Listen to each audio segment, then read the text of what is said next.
નમસ્કાર મિત્રો, આજના આ ખાસ વિશ્લેષણમાં તમારું ખૂબ ખૂબ સ્વાગત છે.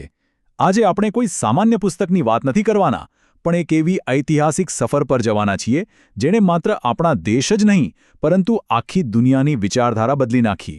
મહાત્મા ગાંધી લિખિત સત્યના પ્રયોગો.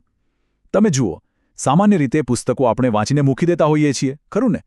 પરંતુ આ રચના એકદમ અલગ છે. આ માત્ર કોઈ છપાયેલું પુસ્તક નથી, પણ એક માણસની પોતાની જ અંદર ડોક્યું કરવાની, પોતાના જ આત્માને ઢંઢોળવાની એક નૈતિક પ્રયોગશાળા છે. એક સામાન્ય અને શરમાળ યુવાન મોહનદાસમાંથી વૈશ્વિક મહાત્મા બનવા સુધીની આ આખી સફર કેવી રીતે ખેડાઈ, તેની આજે આપણે ખૂબ જ ઊંડાણપૂર્વક અને રસપ્રદ ચર્ચા કરીશું. તો તૈયાર છો ને? ઓકે, તો ચલો ફટાફટ જોઈ લઈએ કે આજે આપણે કયા કયા મુદ્દાઓ પર વાત કરવાના છીએ. આપણી આજની આ ચર્ચા 5 મુખ્ય વિભાગોમાં વહેંચાયેલી છે. સૌથી પહેલા આપણે તેનો સંદર્ભ અને ઇતિહાસ સમજીશું. ત્યારબાદ એ જોઈશું કે આ કેમ એક આત્મકથા નથી પણ પ્રયોગો છે. પછી વાત કરીશું તેમની સંપૂર્ણ નિખાલસતા વિશે. ત્યારબાદ તેમના આહાર અને શિક્ષણના પ્રયોગો. અને છેલ્લે આ પુસ્તકના સાહિત્યિક અને વૈશ્વિક વારસા વિશે. તો ચાલો શરૂઆત કરીએ આપણા પહેલા વિભાગથી, સંદર્ભ અને ઇતિહાસ. આ મહાન રચના ક્યાં અને કેવી રીતે આકાર પામી તે જાણવું ખૂબ જ રસપ્રદ છે. કોઈ પણ મહાન લખાણને સમજવું હોય ને, તો સૌથી પહેલાં એ કયા સંજોગોમાં લખાયું તે જાણવું પડે. તમને જાણીને કદાચ નવાઈ લાગશે કે આ પુસ્તક કોઈ શાંત અને આરામદાયક લાઇબ્રેરીમાં બેસીને નથી લખાયું. ના, બિલકુલ નહીં. આની શરૂઆત તો યરવડા જેલની 4 દિવાલો વચ્ચે થઈ હતી. જરા કલ્પના કરો એ માહોલની. આખી કથા 1869માં ગાંધીજીના જન્મથી લઈને 1921ની નાગપુર કોંગ્રેસ સુધીના પ્રસંગોને આવરી લે છે. સ્વામી આનંદ અને તેમના અન્ય સાથીઓએ તેમને ખૂબ આગ્રહ કર્યો ત્યારે જઈને નવેમ્બર 1925થી લઈને ફેબ્રુઆરી 1929 સુધી નવજીવન નામના સાપ્તાહિકમાં આ કથા દર અઠવાડિયે હપ્તાવાર પ્રગટ થતી હતી. અને હા, એ જ સમયગાળામાં મહાદેવભાઈ દેસાઈએ તેનું અંગ્રેજીમાં અત્યંત સુંદર ભાષાંતર કર્યું, the story of my experiments with truth. બસ આ જ એ અનુવાદ હતો જેના થકી આ વિચારો ભારતના ખૂણે ખૂણેથી નીકળીને આખા વિશ્વમાં પહોંચી ગયા. હવે આ આંકડો જુઓ, 181. આ કોઈ નાનો સૂનો આંકડો નથી. આ દર્શાવે છે આ રચનાની વિશાળતા. આખું પુસ્તક કુલ 5 અલગ અલગ વિભાગોમાં વહેંચાયેલું છે અને તેમાં કુલ 181 જેટલા પ્રકરણો છે. અને આ દરેક પ્રકરણ જાણે કે તેમના અત્યંત સૂક્ષ્મ આત્મનિરીક્ષણ અને સત્યની શોધ તરફનું એક એક પગથિયું છે. હવે આગળ વધીએ આપણા બીજા વિભાગ તરફ. આત્મકથા નહીં, પ્રયોગો. આ સમજવું બહુ જ અગત્યનું છે. આપણે સામાન્ય રીતે આ પુસ્તકને ગાંધીજીની આત્મકથા કહીએ છીએ, ખરું ને? પણ રસપ્રદ વાત એ છે કે ગાંધીજીએ પોતે જ પશ્ચિમી ઢબે પરંપરાગત આત્મકથા લખવાના ખ્યાલનો સ્પષ્ટ ઇનકાર કર્યો હતો. દુનિયા ભલે આને આત્મકથા માને, પણ તેમનો અભિગમ કંઈક અલગ જ હતો. તમે વિચાર કરો, એક સામાન્ય આત્મકથામાં વ્યક્તિ શું લખે? પોતાની સિદ્ધિઓ, સફળતાઓ અને પોતાના વખાણ. જ્યારે સત્યના પ્રયોગો એક એવી નૈતિક પ્રયોગશાળા છે જ્યાં લેખકે પોતાના જ જીવન પર કઠોર સિદ્ધાંતોની ચકાસણી કરી છે. તેમણે પોતાની ખામીઓનો જાહેરમાં સ્વીકાર કર્યો છે. તેમનો મુખ્ય હેતુ પોતાની વાહવાહી કરાવવાનો નહોતો, પણ માત્ર ને માત્ર સત્યની આરાધના કરવાનો હતો. તો પછી આ પ્રયોગો કયા આધાર પર થતા હતા? તેનો પાયો હતો આ 11 મહાવ્રતો.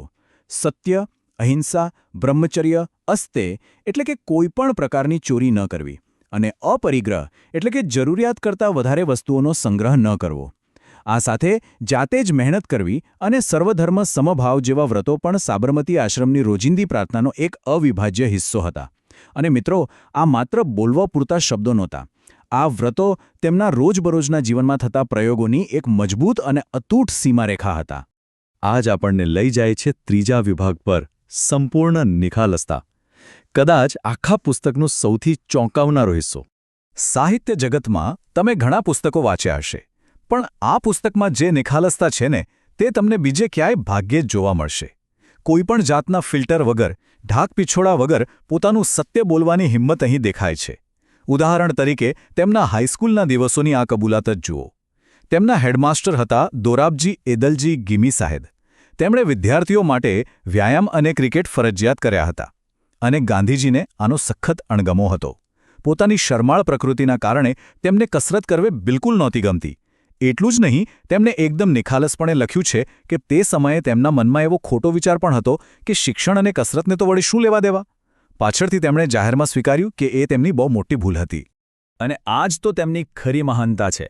જે વ્યક્તિને આજે આખું વિશ્વ હાથ જોડીને મહાત્મા કહીને પૂજે છે એ જ વ્યક્તિ કોઈપણ જાતના બચાવ કે મહાનતાના ઢોંગ વિના પોતાની સામાન્ય માનવીય નબળાઈઓ આખી દુનિયા સામે ખુલ્લી મૂકી દે છે.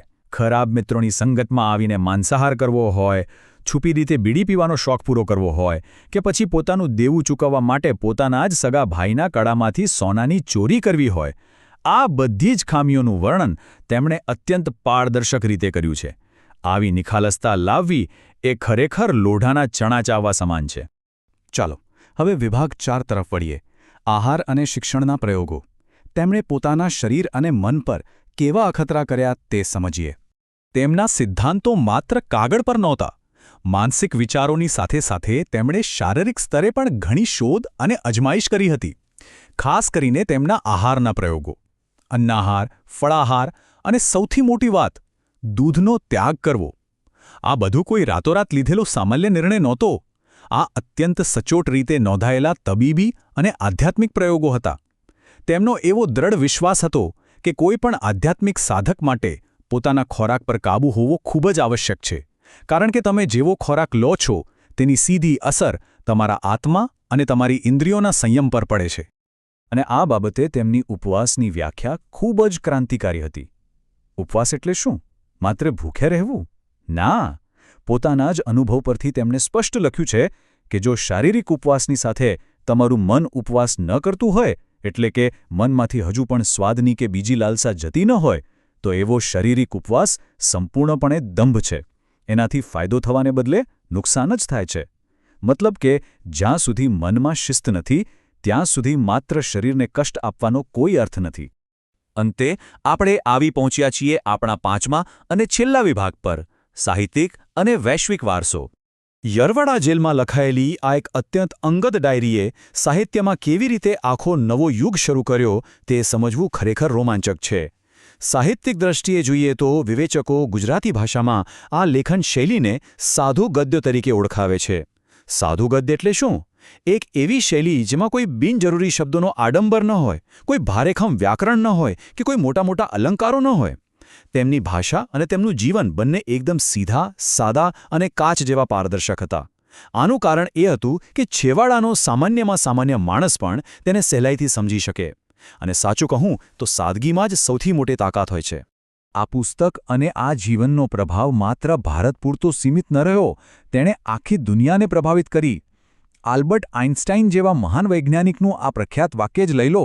તેમણે કહ્યું હતું કે આવનારી પેઢીઓ ભાગ્યે જ વિશ્વાસ કરશે કે હાડ માંસનો બનેલો આવો કોઈ માણસ ક્યારેય આ પૃથ્વી પર ચાલ્યો હતો.